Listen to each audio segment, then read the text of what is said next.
여러분 안녕하세요. 서재나리입니다.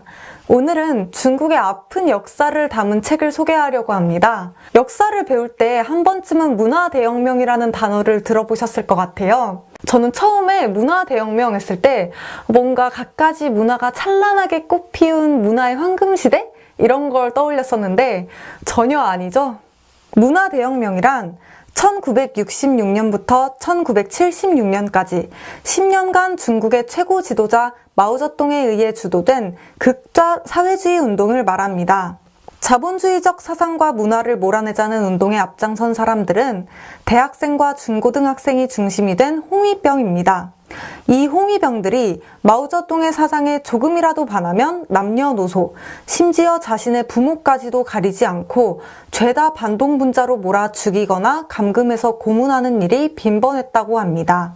이 시대를 견디고 살아남은 사람들의 이야기를 모아 엮은 책이 바로 오늘 소개할 책, 펑지차이 작가의 100사람의 10년입니다.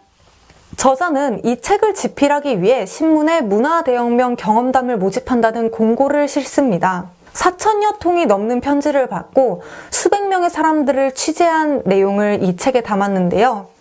보면 정말 이게 실제로 일어난 일이 맞는가 의심이 될 정도로 어이없는 사건들이 굉장히 많이 들어있어요.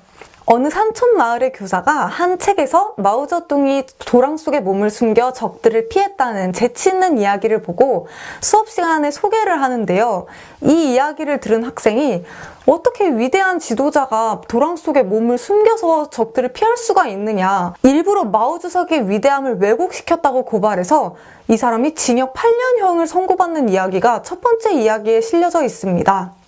또 정말 기억에 남는 이야기가 있는데 어느 한 가족의 집에 갑자기 홍위병들이 막 들이닥쳐서 자본가의 집이다 하고 그 온 집안을 다 풍비박산을 내요.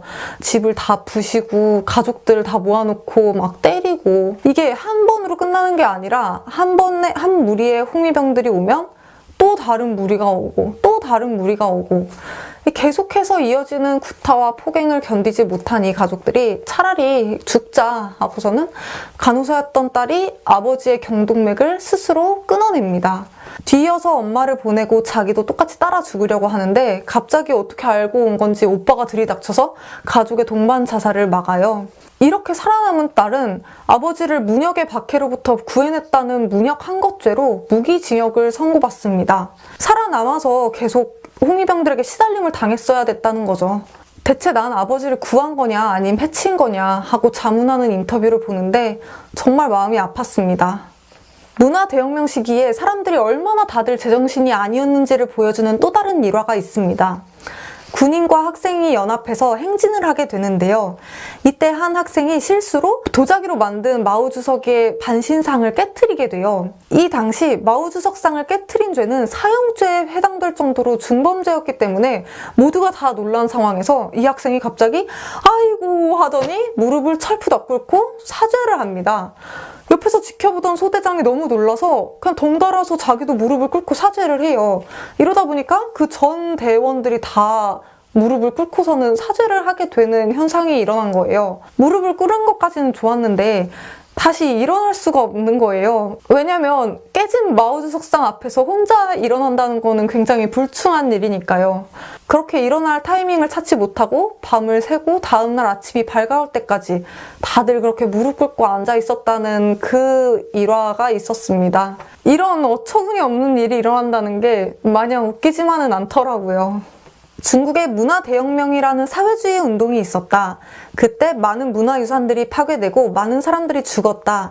라는 사실 정도만 알았지 대체 얼마나 말도 안 되는 일이 벌어졌는가에 대해서는 이 책을 보기 전까지는 알지 못했었습니다. 사실 남의 나라 일이니까 관심이 없기도 했죠. 하지만 잘못된 정책이 집단 광기로 번지며 국민들을 걷잡을 수 없이 망가뜨렸던 문화대혁명을 마냥 딴 세상 이야기라고 바라볼 수만은 없었습니다. 우리나라에도 비슷한 이유로 막심한 피해를 본 사람들이 있고 피해자들이 제대로 된 사과를 받지 못한 상황에서 이 일은 아직 정리되지 않는 현재 진행형이니까요. 택시 운전사 1987과 같은 소재를 다루는 영화와 책은 매년 새롭게 나오고 있습니다. 여기 중국 당대의 문학작가 펑지차이도 문화대혁명 때의 일을 기록으로 남기겠다며 이 책을 냈습니다. 아프고 기억하기 싫은 역사를 왜 자꾸 생각나게 하느냐는 질문에 펑지차이 작가가 말합니다. 이 모든 이야기는 후대에 알려져야 하고 다음 세대들은 우리가 겪었던 고통을 되풀이하지 말아야 한다고요. 시대를 기록하는 작가의 책임감으로 이 책을 썼다고 합니다. 이 당시 어린 나이였던 홍위병들은 지금은 노인이 되어 자신들은 그저 위에서 시킨 대로 했을 뿐이라며 아무렇지 않게 살고 있습니다.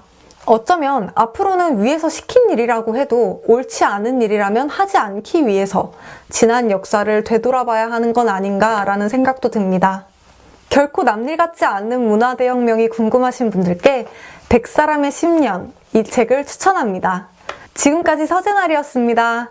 구독과 좋아요 부탁드리고요. 다음에도 좋은 책으로 찾아뵙겠습니다.